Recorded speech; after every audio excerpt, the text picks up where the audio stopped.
Hey, it's Cole. I am here with Brandy and Troy Delendo to talk about what they're bringing to Immerse 2026. Hey, guys. Hey, how you Hey, hey, doing? hey. Fantastic. How are you? We're great. Awesome. Awesome. Awesome. Well, hey, listen, I know that the two of you are icons and have been in the Orlando music world for quite some time. Tell me about your history here in Central Florida and in our music community. Well, yeah, I mean you came over in the 90s from California, right? Yeah, I'm from university. Came over in the mid '90s. Worked for the Mouse, as many of us do, at some point or another. And after about 5 or 6 years there, moved overseas. Came back, and moved to Vegas, and came back. Moved to LA, and came back. So there's a trend here. Yeah. There was this little tractor beam of bringing me back to Central Florida to do entertainment for 20, no, 30 years now. Yeah, Um, right? but yeah, involved in everything from theater to music production to special events to dancing and singing and sweating out in the cutting our teeth in the summer of Florida. Uh-huh. 5 shows a day, but yeah, it's been a big part of my life for 30 years now. Yeah, Yeah, it's days like these where outdoor performers at theme parks are so grateful for the weather. absolutely. Yeah, Absolutely. We can but finally bring out those winter clothes. Yeah. I also feel like though you go through stuff like that, as hard as it might be, it toughens you up. It gets you ready for almost anything else when you go out there.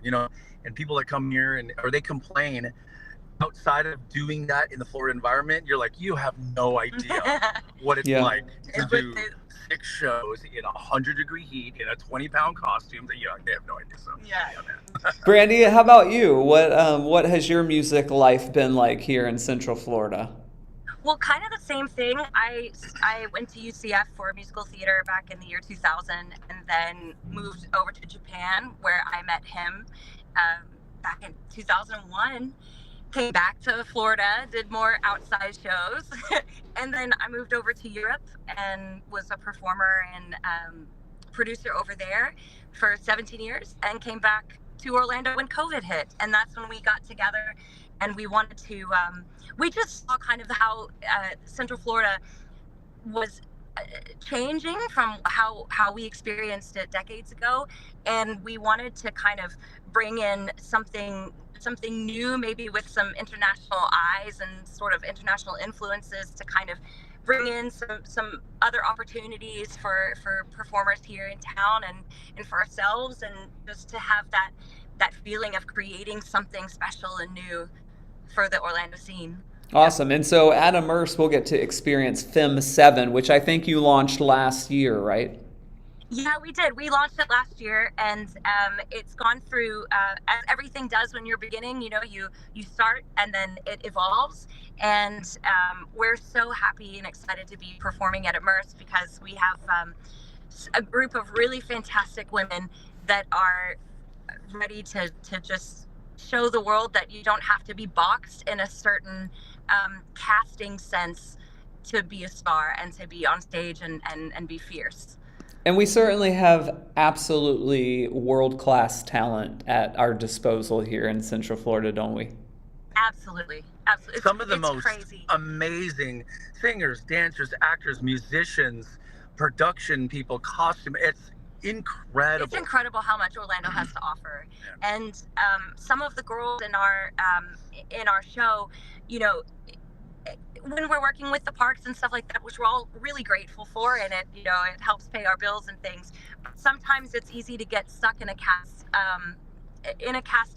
With the pigeonhole. pigeonhole, yeah. Yeah. And we're really excited to break that, and have these ladies come out and show that they're more than this one little box. Well, talk to me about that diversity of experience that is Femme7. So we have 7 girls. The group started off with 5. And like I said, over the year, we've evolved it to 7. Was it Femme5 Because before? It was Femme7, but the two the two spaces were sort of a symbolic thing for inclusivity and strength, empowerment. Yeah. So that was kind of like the two absent members, but we got a lot of like questions about it. So we thought, you know what, everyone is telling us that it should be 7. Let's make it 7. And so we have 7 really amazing women from all different backgrounds, all different ages, shapes, and sizes, and out there just killing it. Yeah, and also vocally, because one of my main things that pays my bills, I'm an arranger and composer, and having more voices, it just also opens up a whole new world of sonic space that you can fill with more voices. Yeah. You have somebody doing a solo, that means you're going to lose the background part. So now we don't have to do that, and we have this crazy full sound that I was always hearing in my head. So it's fun, like, to be able to find really incredible talent and then say, hey, maybe there's this pop song or some song I've been hearing, and there's one or two, maybe there's an extra background vocal in there sometimes, but to bring 7 voices to an arrangement for the uninitiated, what would you describe as the opportunities to have that kind of vocal breadth? Well, I feel like with these 7 girls, they're all soloists, and we really wanted to have moments where they were all featured, but then also have the moments where we can feature, his arranging and have these really tight harmonies. Well, he and I both met during in Japan, but we did a lot of a cappella.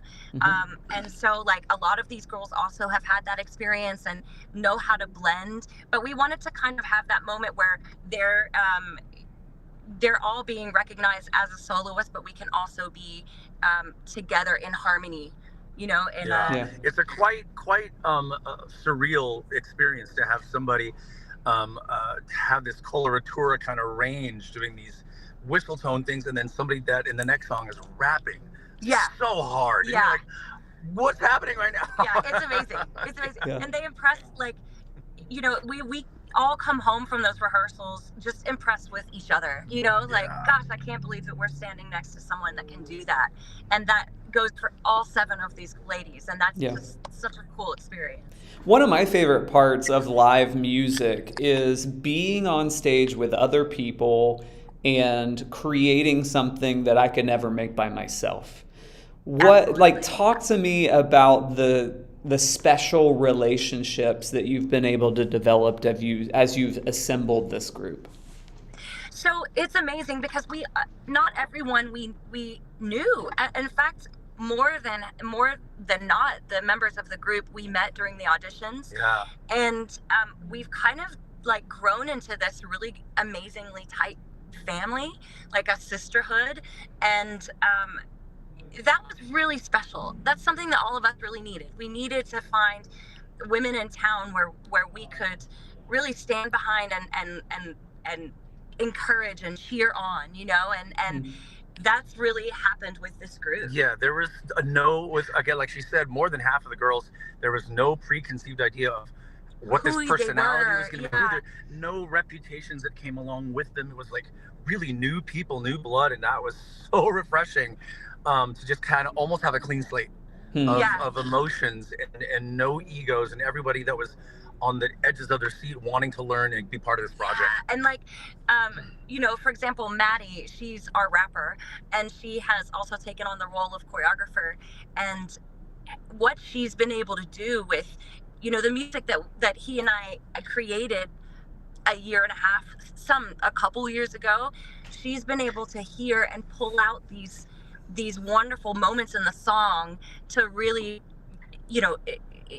push them to the forefront with her choreography. And it's so musical and it's so amazing. And I feel like when you're seeing it and when we're learning it, it can feel like, gosh, that's so intricate and so difficult, but for some reason, like, everyone's just I think through the positivity that everybody has with each other, that like we're able to just do it. And it's just, I mean, that's just a one example of like her, you know, having people on your team that are so talented and they impress you so much that you don't want to let them down, you know? That's great. And all 7 of those girls are like that. Yeah, Love it. the level of humility is, for me, it's paramount. Just having humility and just being humble, just showing up and being good and knowing your material, and also being a helping hand. Like a girl from the showcase, Erica, who knows most of the music already, she's just there helping the newer people along, helping, because she's there for the whole unit and for the whole experience to succeed. Yeah. Well, let's talk music for a second. I want to ask kind of like at 2 levels. One, talk to me about song choices and styles, but then I'd love for each of you to share with me like one little detail that you are just so excited about in the set that most listeners would just like, maybe it'd pass by in a moment, but like for you, every time you get to that chord or that measure, you're just like, I love this. Oh, sure, yeah, I have my moments. I have my moments. As far as song choice, we set the tracks a while ago. So we're doing, do you remember the old song called Fire by the Pointer Sisters?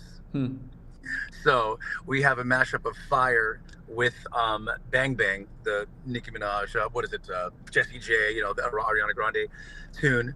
And so that's just kind of like this, Fire and Bang Bang, it says it all right there as they come out and they want to show you how powerful they are. Yeah, all of the song choices are about, they have some kind of meaning for empowering women and getting, you know, empowering sisterhood and being out there and showing that we are powerful and that, you know, women don't have to, someone else doesn't define a woman's worth and a woman's sensuality and a woman's power.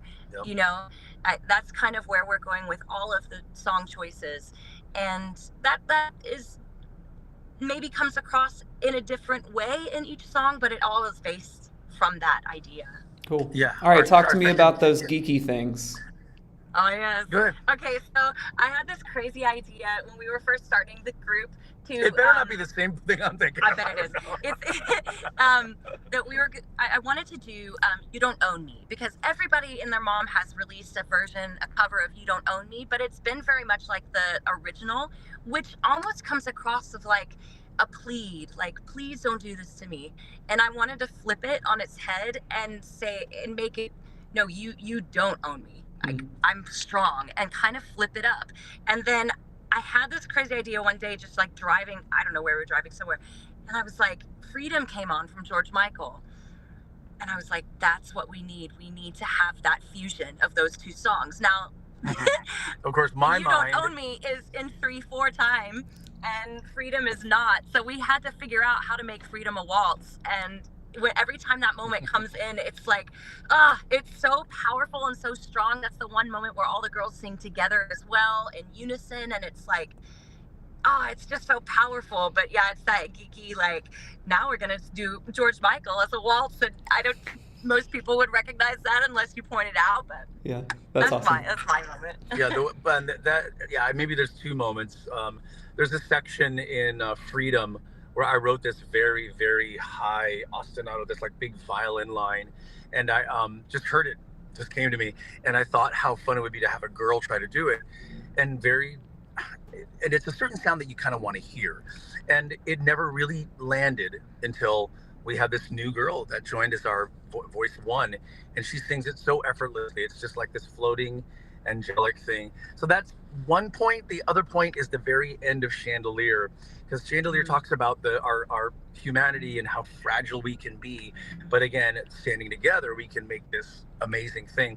And there's this tension at the very end of Chandelier that I love so much that it keeps people on the edge of their seat, but it doesn't release until the next song. It really does. You're like, oh my gosh, there's so much tension needs to release, and it doesn't. Because I don't want to give anybody, what they want, really. I don't want to make it predictable is what I'm trying to say. Absolutely. Yeah. Love those moments for sure. Well, so grateful that you all are joining us. Excited to have you at Immerse. We're Everybody, so excited. Oh, sorry. yeah, we're so excited to have you and to have your group and to hear what you all are bringing. So thankful for how you all give your time to assembling singers and bringing people together to make music. People who are committed to those the task and the burden and the weight and the time of like being the assembler. Yeah. That's a special thing. So thanks for doing it. Well, thank you guys. Like Immerse is so special, and you've performed in it before with your other group a couple years ago, and for me it was like when we went to the kickoff party. It was so special, and that was something that like I know I personally needed, and I'm sure that there's a lot of other people in Central Florida that need to know that there are other artists out there, and that there's a place and a time when we can just be out there and support one another and learn from each other and see all these other amazing artists having their moment, and thank you guys so much for providing that. Thanks for being part of it. It only exists because of collaborators like you. So thank you so much.